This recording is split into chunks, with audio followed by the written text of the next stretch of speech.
চোরের উপদ্রবে অতিষ্ঠ এলাকাবাসী। গত কয়েক মাস ধরে খোয়াই শহর জুড়ে বিভিন্ন জায়গায় চুরির ঘটনা অত্যাধিক হারে বেড়েছে, কিন্তু পুলিশের ভূমিকা নিয়ে একেবারেই নাখোশ জনগণ। বিভিন্ন স্কুলের মধ্যে চোরের দল চুরির ঘটনা সংঘটিত করছে খোয়াইয়ে। এখন গ্রাম এলাকাগুলোতেও শুরু হয়েছে চুরির ঘটনা। আজ দুপুরে চেবড়ি বাজার সংলগ্ন এলাকায় সঞ্জয় রায়ের বাড়ি থেকে দুটি বালা এবং প্রায় 10,000 টাকা চুরি করে নিয়ে যায় চোরের দল। এই ঘটনাকে কেন্দ্র করে চেবড়ি এলাকা জুড়ে আতঙ্ক বিরাজ করছে। মানুষ নিজের বাড়ি ঘরে কোনো জিনিস নিরাপদে রাখতে পারছেন না চোরের ভয়ে। খোয়াই পুলিশের নিষ্ক্রিয় ভূমিকায় এক প্রকার ক্ষোভে ফুঁসছে জনগণ। কি হয়েছে আপনার বাড়িতে?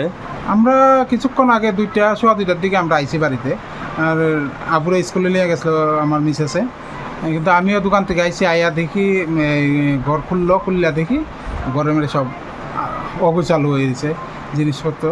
এর মধ্যে আমিও বাইরে আসলাম, তো আমি ঢুকছি, ঢুকে দেখি আমিও এইরকম অগোছালো। তো এর মধ্যে দেখার মধ্যে এখনও তো পিএস আইছে না, তাই আমরা দেখার মধ্যে দেখলাম সামনে আসলো দুইটা স্বর্ণের বালা, এটি নাই, মিসিং। আর অন্য কিছু এখনও আমরা ধরছি না। আর দেখার মধ্যে ওই ব্যাগে আর দুইটা মিললে এমন 5-10 হাজারের মতন, এটা তো গণা ছিল না, 5-10 হাজারের মতন হইতে পারে নগদ টাকা। আপনার কিরকম ধারণা যে কয়টা নাগাদ চুরি টুরিটা হইতে পারে? আমরা তো 10:30টার সময় ওইখান থেকে গেছি, আমার ছেলেরা স্কুলে নিয়ে গেছে ওর মায়, আমিও দোকানে গেছি, কিন্তু তারপরেই হইব।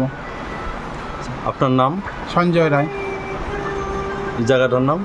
চেবড়ি পশ্চিম চেবড়ি পঞ্চায়েত। ধন্যবাদ। রিপোর্ট সংবাদ প্রতীক্ষা।